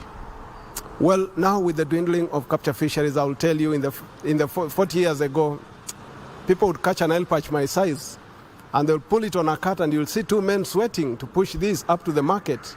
But today you don't see that. So how do we turn this around? Aquaculture is the opportunity. And I'm happy that the people on the Kenyan side, Uganda and Tanzania, have taken it up.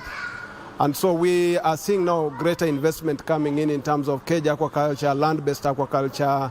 The hatcheries are coming up. The feed industry is coming up. The value chain nodes are working now for the aquaculture value chain. We now want to strengthen it, make it more resilient and more structured. There are no leakages in between. But basically, when you have quality feeds, you have quality fingerlings, you expect high production from aquaculture. And now what we want also to enhance is management at that production level, just to ensure that the systems are safe, but we are getting optimal production. So aquaculture is the way to go for the blue economy. And even as we wind up, there's also the issue of the landing sites. We've seen the government actually establishing landing sites in the riparian area, talk of along Lake Victoria, and also the Indian Ocean that is in the coastal region.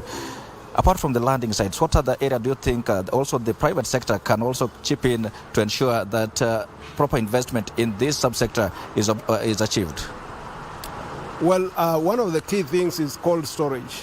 Very, very critical.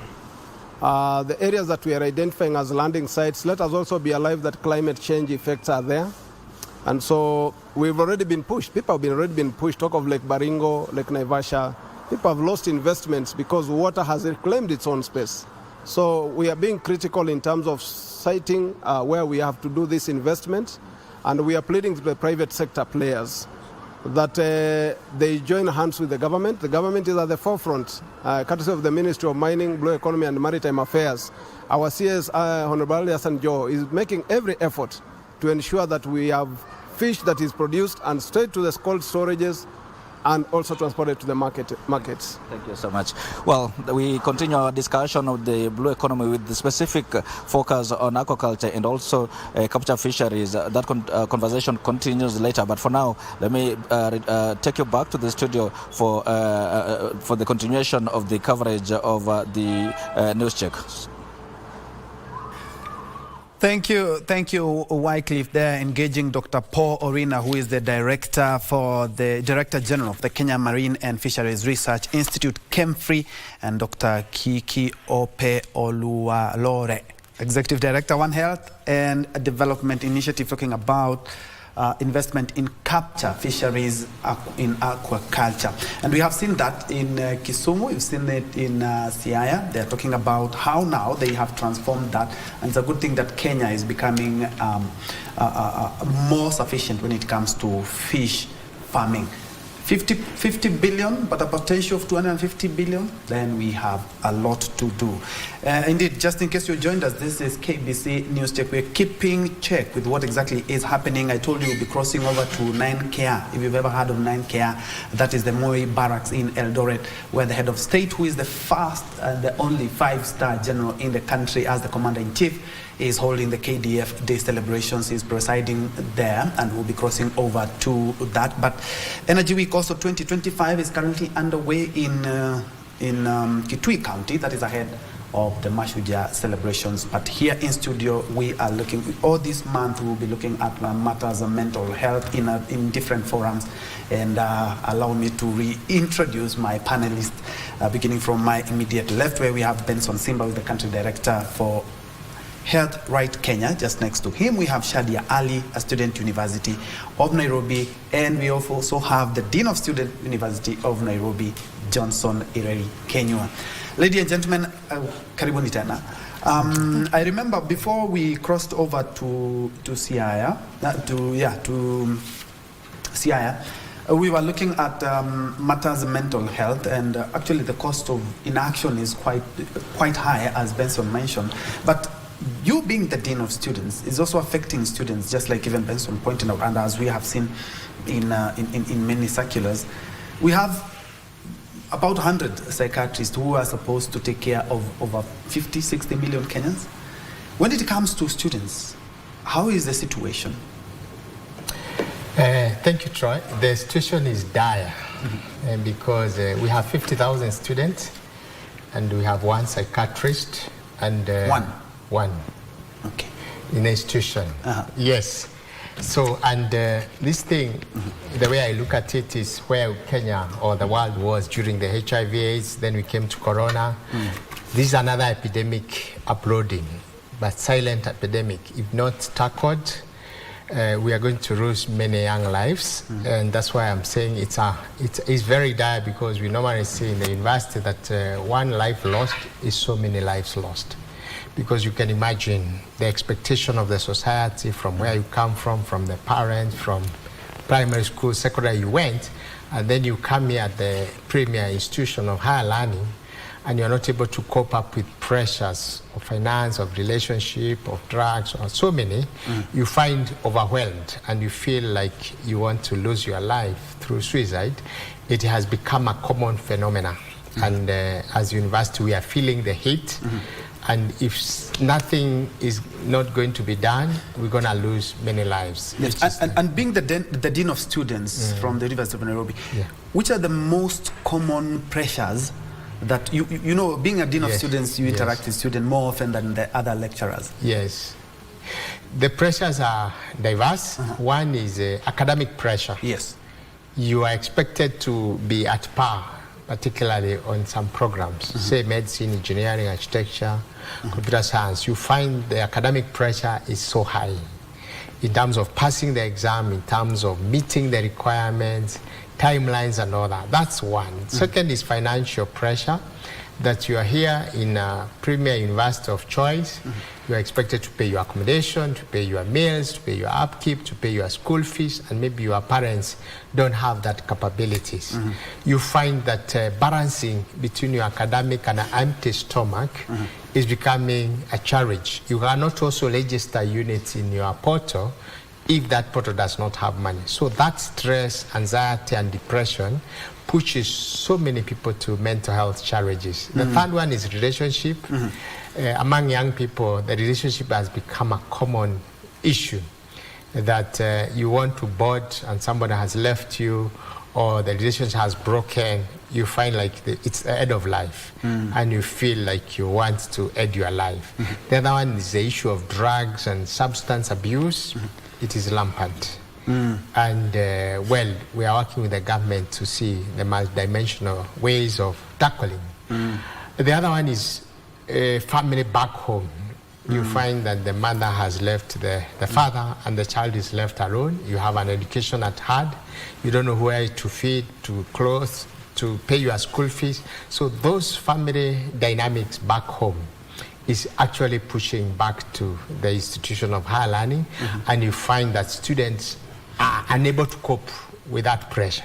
And the next thing is someone enter into depression, anxiety, stress, disorder, and therefore it becomes a silent epidemic that is going to finish many students, psychologically, mentally, emotionally, and all that. And that's why we are here to discuss what are the solutions. It's a good thing, Benson, you've mentioned that being the Dean of Students of Nairobi University, and the situation, just like you mentioned, and Benson also mentioned, that it's a silent endemic that we are incubating. But let's now hear from the horse's mouth.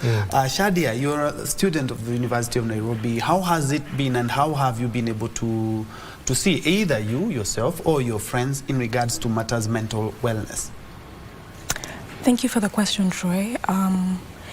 It's been a silent battle that many of us have been going through, actively bringing ourselves to the point of speaking up about it and being vocal about it has been steady steps we've been taking to making an impact and changing the narrative on mental health.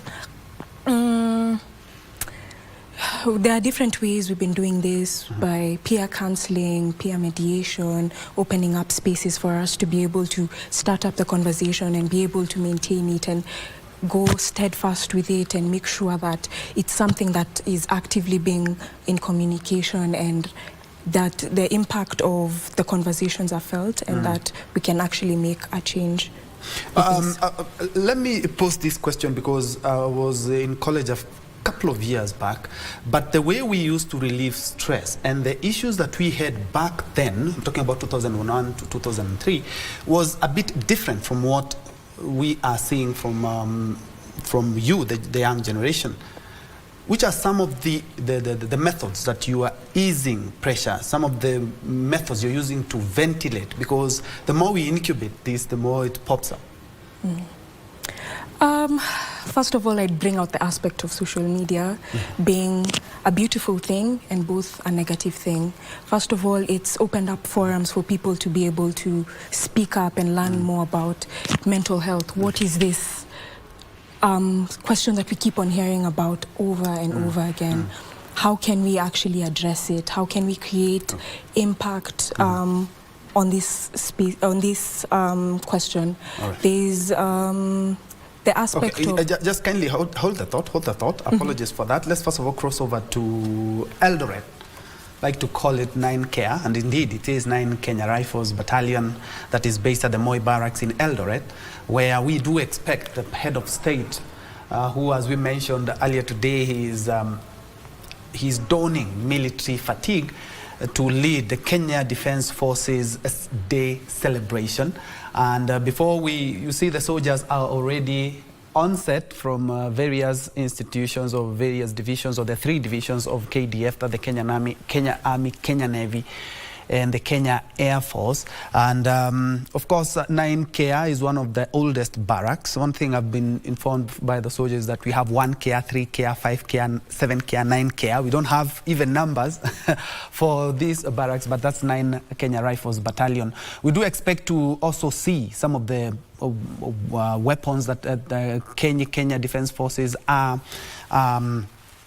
using, because technology, as we talk about technology being the technology being advanced, is also KDF is also on the forefront to ensure that we are at par. We have seen some of the soldiers laying a wreath just to remember some of the soldiers who have lost their lives, and we have seen the head of state leading that, and he gives a salute in regards to that, because indeed they have done a lot. We've had Kenya soldiers in various peace missions. We have seen Kenya Defence Forces also assisting in fortifying parts of the rift. We have seen these same soldiers being used water drilling, other things that we do not see them holding weapons, but they are our sons and daughters. And today is their day, a day to celebrate the gallant men and women who have been on the forefront to ensure that our borders, both in air, on sea, and also on land, are fortified. The head of state, being the only 5-star general that we have in the country, being the commander-in-chief, will be, and also is also accompanied by the minister, or the CS for defense. As you can see, the soldiers are ready and we'll be crossing over to Eldoret when the function officially starts. But just giving you a sneak peek of what. So I will also be crossing over to Kitui, where we're expecting the Mashujaa Day celebrations also to be led. A lot of work has been done by the soldiers preparing of the stadium. We also expect that the function, the head of state being the commander-in-chief, will be the one to officiate that. As you can see, our soldiers are ready, and so are we. Remember, as soon as the head of state begins or is seated at the podium, we will be crossing over for KDF celebration. Let's see what our boys and girls have lined up for us today. But something else we are talking about here, we're talking about mental wellness. The cost of inaction is becoming too much, and the pressure that is building, and especially when it comes to learning institutions, is really, really dire. Just like Johnson has informed us. That is Johnson, we have Shadia, and we have Benson here. Apologies for cutting, but Shadia, you're telling us how university students are trying to ventilate. I'm talking about, I remember we used to have so many strikes in the 2001, 2002. Sometimes you will find University of Nairobi has had a strike, and then in solidarity, the technical university back then as Kenya Polytechnic, you find us on the roads as well. But those are gone days. But something else that has come up is the issue of mental illness has become endemic. How are you, also some of the methods that you guys are using to ventilate? Because we have seen 4 lives every day due to suicide is something that needs to be checked. Thank you for the question, Troy.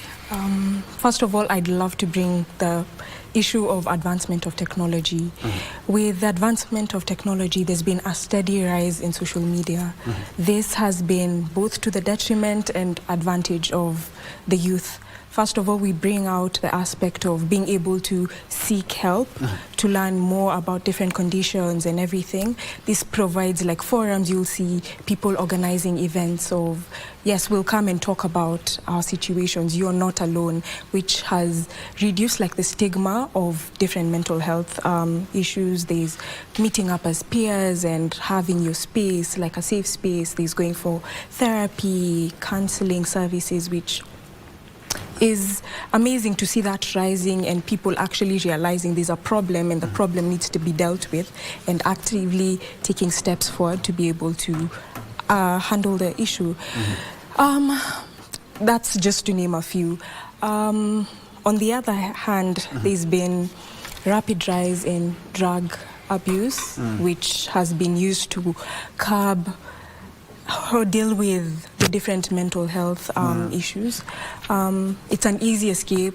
It's quick and efficient in the aspect of people are looking for ways to relieve their stress, and sometimes accessing mental health services can be a bit costly, and so this is quick and easy and accessible to individuals, which has led to a steady rise of mental health issues as it impacts the individual's health negatively. You can see there's involvement in bad company. Those are the main ways people are dealing with their mental health. Benson, I've seen you nodding as she was talking about all these challenges that the youth are facing, just to see how it resonates with you. And there's something else that is coming up. Awareness. We're talking about awareness. Many people don't even know what are some of the mental illnesses that we have. Some people don't know some of the symptoms that we have. And even if somebody knows, some are afraid. You know, the mystery surrounding mental awareness and mental illness is making a lot of people not seek. And even those who seek, the cost of treatment is a little bit on the higher side. How do we sort out this as Health Kenya? Thank you for that question. So I think just picking it up from what where you left it. The cost of seeking treatment is quite high when it comes to not just mental health, but the other issues, generally speaking. We have Kenyans that have to go to their pocket to, sometimes pay to get services. So when it comes to mental health, even that it's generally a specialized service, and we have fewer healthcare providers who are specialized in mental health.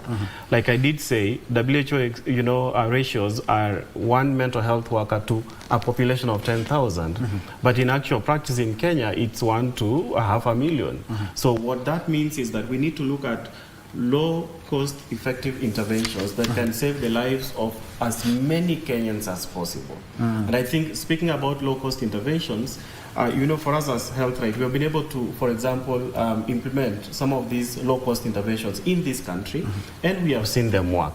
For example, the whole aspect of interpersonal psychotherapy for groups, IPTG sessions, that we rolled out in the informal settlements here in Nairobi, and it was focusing on, perinatal mental health, and therefore focusing on the experiences that, young mothers go through during pregnancy, and even a couple of, months and days after birth, the experiences they go through, and therefore we rolled out sessions that covered, the informal settlements, and these sessions, have been able to assist these young women to move from stress to resilience, to be able to handle the tough challenges, whether they're economic, whether they're social, or whether they're health related, to be able to get back to their feet.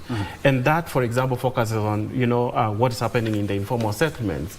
And actually some of these low-cost models, these are actually WHO adaptive models that we have brought back home to be able to, implement them in our settings to support our communities. And you can actually work with community health promoters. The Minister of Health in Nairobi has been our biggest partner in this process, as we do, for example, these kind of innovations within the city here to support the mothers that are affected. And some of these IPT sessions, for example, I'm mentioning, can actually be adapted in institutions of higher learning to be able to fit the context that we are talking about, because then you have more people that need help, and therefore we need to ensure that we're only we screen so that only the most severe cases have to get to the hospital. Because again, when you're pushing numbers to the facility, it means that you're also pushing the burden of care to the healthcare workers who are not even there, or for those who are there, they're already overburdened because of the numbers they're actually dealing with. So the strategy is to ensure that we are helping many people through low-cost interventions, like the one that I've mentioned, and this is just one of them. There's another one called caring for carers. As you take care of the people for mental health, you take in the trauma, you take in, their feelings. Sometimes you go into their world, and that actually, takes a toll order on you. And as we always say, you cannot continue pouring from an empty cup.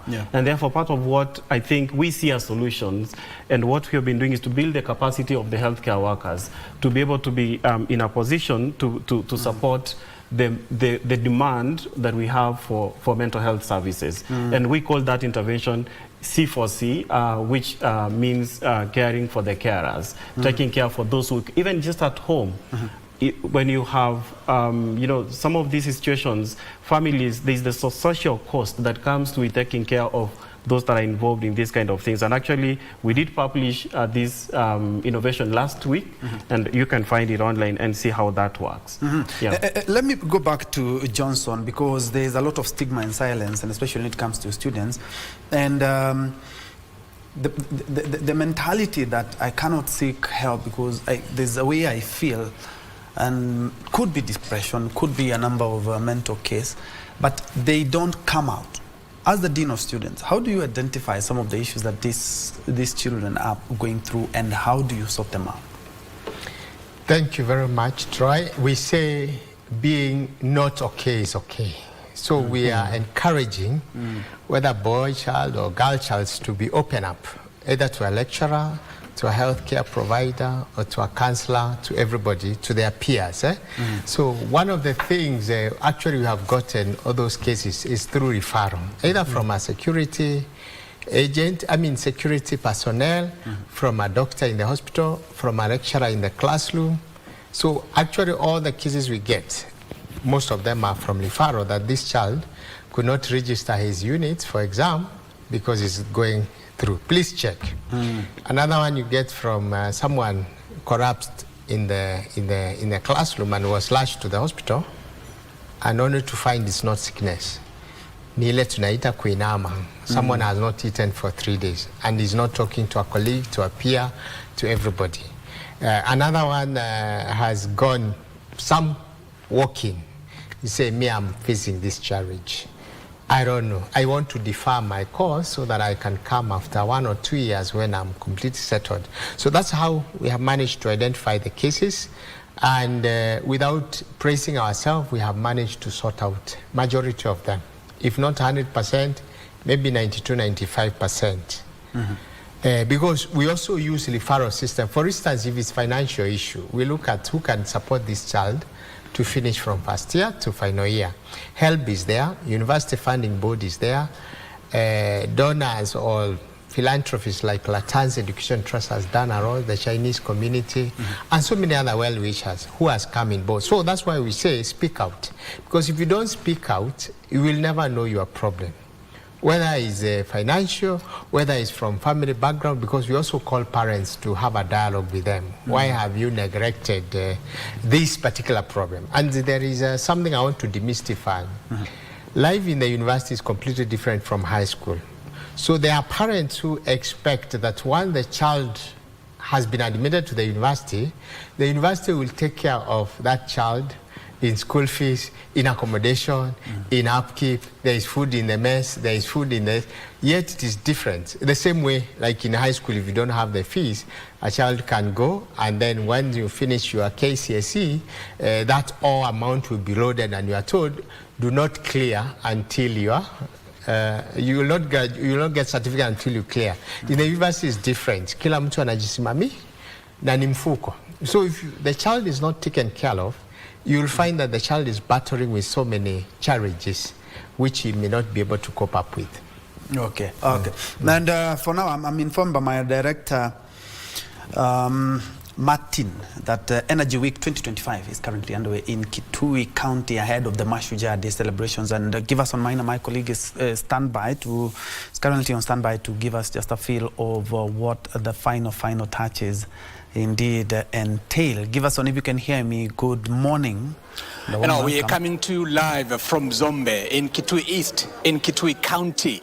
This is Energy Week ahead of the Mashujaa Day to be celebrated on Friday. And today we're having REREC on the ground. If you like, this is Rural Electrification and Renewable Energy Corporation. And we're having with me is a board chairperson, one Godfrey Lemiso. And without even wasting time, REREC is here in Zombe area to do what we call CSR, or corporate social responsibility, if you like, and this a particular primary school to give back as a corporate, or rather a corporation. And today they're having what we call eye clinic for the kids. They're targeting the young learners who could be having eye problems, and of course provide the spectacles to them, or of course, or rather maybe treatment for the eye for the learners in this particular area. And even without much ado, I want to invite the chairperson, Juan Lemiso, to explain to us why did you choose this particular area, Mr. Chairperson? Thank you very much for having me here. And you aptly said, my name is Godfrey Lemiso, the chairman of REREC. Why Zombe? Zombe is in Kitui East constituency, and this area has a problem because of the heat and the dust. So eye problems are prevalent, and therefore we thought that the best way to give back to the society is by treating these young kids. At least taking them through that process, and not just treating, we are also creating awareness, because they need to know how to prevent eye challenges. So this area, because of the dust and the heat, they have that challenge.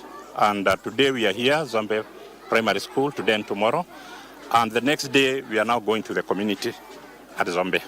Yes. You've been here for around 2-3 days, and I think you're also expecting to be here across the whole week ahead of the Mashujaa. What other activities do you have for the rest of the week? Thank you very much. Let me mention that starting yesterday, we have so many projects and activities lined up. Yesterday we launched several electricity projects in Kitui South and Kitui West, and today we are in Kitui East. Later, we are going also to launch another project in Kitui Rural. But basically, we have many projects because this is the Energy Week. Because on Monday, His Excellency the President will be here for the Mashujaa Day celebration.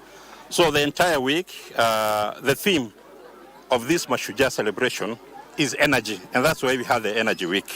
Yesterday, we planted the trees, we launched electricity projects, we did last mile connection, and tomorrow, we're also going to launch other last mile connectivity projects in this county. As a matter of fact, the government has committed roughly 2.3 billion in this county alone. And therefore, we have many projects that are lined up, and we have a time frame.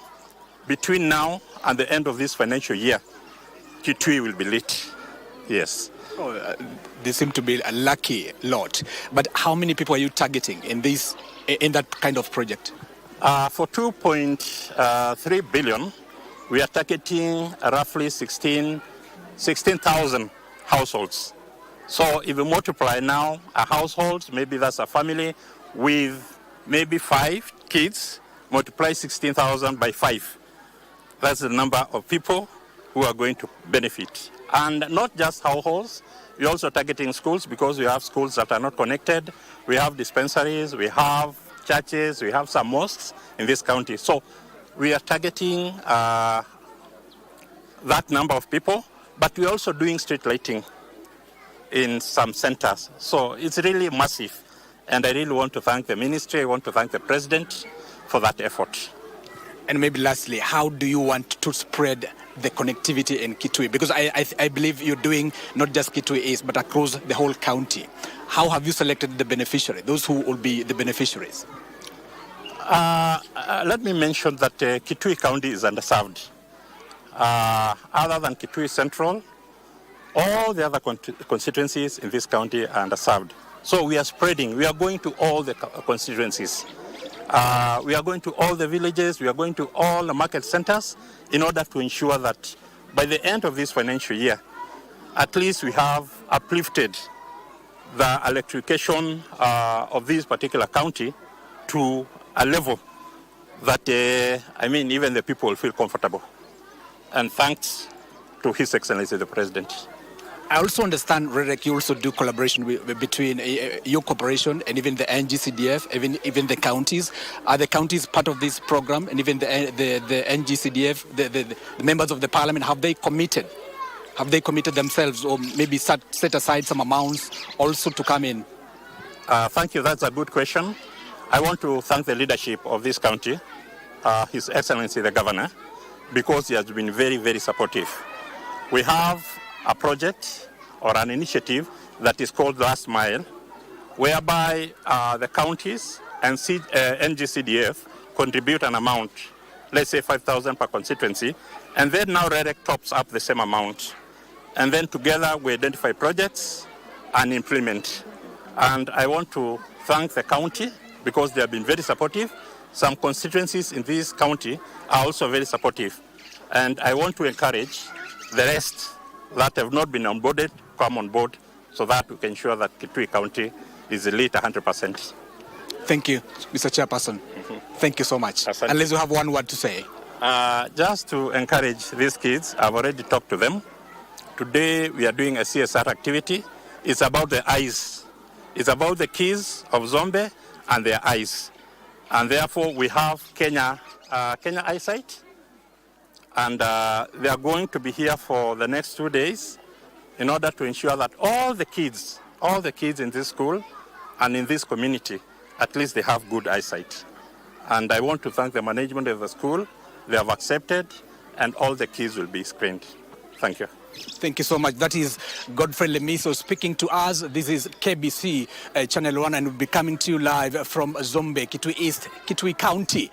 This is Energy Week ahead of the Mashujaa Day celebrations to be observed on Friday. I take you back to studio. My name is Giverson Minor.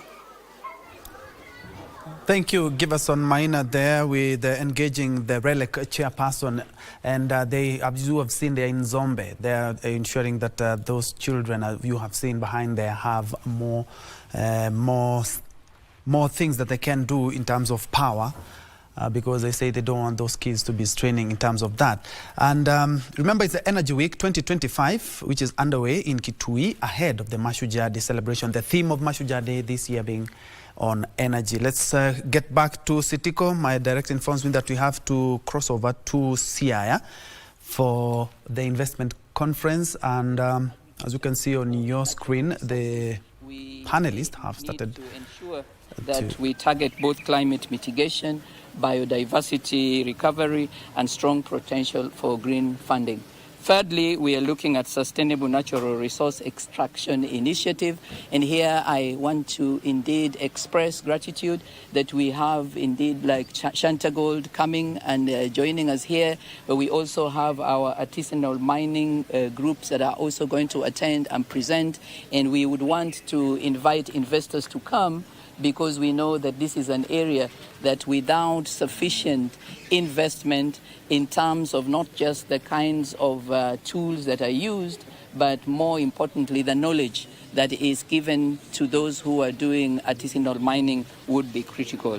So I would want, as we are coming to this conference, to really say that we invite investors, because water and irrigation technologies is a key area, climate smart projects is a key area, and indeed mining is another one. As I summarize, because I stand in for my colleague Waziri Anji, who is in tourism sports, I know that everybody coming to Siaya is aware that Siaya is usually seen more as the land of heroes, but the potential for Siaya with regards to tourism, especially the current tourism where tourists are more interested in coming to have a relaxed engagement at places where there is nature scenes and where they can get to relax around the water lakes and watersides. We in Siaya are clearly working to ensure that we have nature conservancies. We currently have one that is private, but we also know that the potential exists in many other areas such as Odera Kango and other areas. So I want to just emphasize that there is room for investment in terms of how this would be the destination. Most investments before in tourism targeted wildlife, but we know that now the tourist that is coming now would like to come by the ocean, they would like to go to nature, they want to get to see birds, and this is something that we have very clearly here in Sitatunga and other areas. And finally, Siaya is the cradle of all the Luos from wherever they come from, be they in Ethiopia, in Sudan, in Uganda, in Tanzania, in Nigeria, and of course in Kenya itself. And Gotramogi, which was this year during Pinluo, the place where we had the two presidents, is His Excellency President Ruto and President Museveni, and the right Prime Minister and our governor, along other governors, is a site that we are working on, and we would like to, as we work with UNESCO, to invite investors to help us so that we can translate this very significant place, cradle, not only for those who visit it like they did, but to ensure that alongside it we can get a very good and useful destination for tourists. So welcome to Siaya. We truly invite all the investors to come. This is the destination, and we are positioning Siaya as the place. Karibuni, karibu dala. Yeah, well, we've been keeping tabs with what is happening at Sitiko, that is a Siaya Trade and Investment Conference. And as you have seen, the formalities now are done. Welcome to Siaya, as we have been told. But we are taking you to Siaya in the comfort of your home. We'll be keeping tabs with what is happening there. But because of the interest of time, and we are crossing over to the 9 Kenya Rifles Battalion, that is Moi Barracks Eldoret, allow me to give my panelists just some seconds for their closing statements, beginning with the lady, Shadia.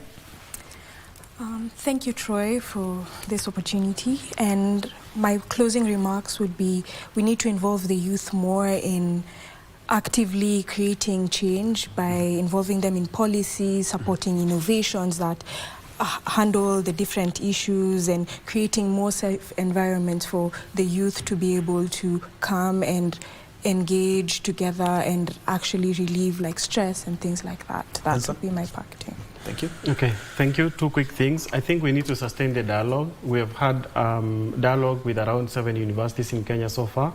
We want to sustain the dialogue with the students as part of getting the solutions through the Minds in Motion initiative. And secondly, I want to say that why this conversation is important for Kenya is because mental health is not just it's not a health imperative, but it's also an economic imperative. And therefore, for a better and healthy future, a productive nation, we need to invest in mental health. And definitely, we are going to be opening up this conversation the more, and especially in this month. But Johnson, kindly. Yes, we need to employ what you call multi-stakeholder approach, because it's not a health issue, it's an economic issue, it's an educational issue. So we deploy all machineries within the government, make it a national crisis, and also we appeal the government to make it like a crisis so that it can be sorted out comprehensively. And if possible, even create a hospital for wellness, where people just walk in if you're not feeling well. Like any other hospital, and that way it will sort out so many issues that we have. Johnson Eric Njue, who is the Dean of Students at the University of Nairobi there, putting into perspectives of what we have been looking at here on mental health. Unfortunately, we didn't have quite enough time to dissect the whole conversation, but the whole this month we will be getting time to talk about that. Just next to Johnson, we have Shadia Ali, who is a student from the University of Nairobi, and just next to her, we have Benson Simba, who is the country director, Health Right Kenya. Thank you so much indeed for joining us on this edition of News Check. My name is Njue, our sign language interpreter. Earlier on was Susan Thuku, and thank you so much indeed for joining us. But we are crossing over to KDF Day celebrations presided over by the Commander-in-Chief, President Dr. William Ruto. Thank